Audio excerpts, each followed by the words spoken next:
Hello guys, welcome to Techno Tech YouTube channel. In this video, we will show you how to replace toner in Canon C5030i photocopier. Toner cartridges in the Canon C5030i need replacement because over time, the toner inside the cartridge gets depleted as you print documents. Regular replacement ensures consistent print quality and prevents issues like faded prints. It's essential for maintaining the performance and longevity of your printer.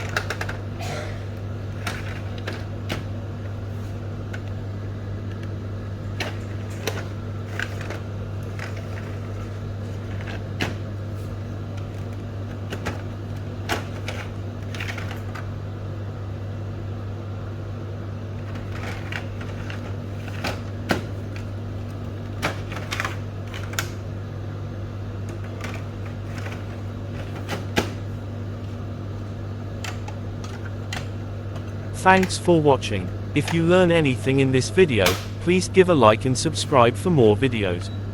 If you have any questions, just pin a comment.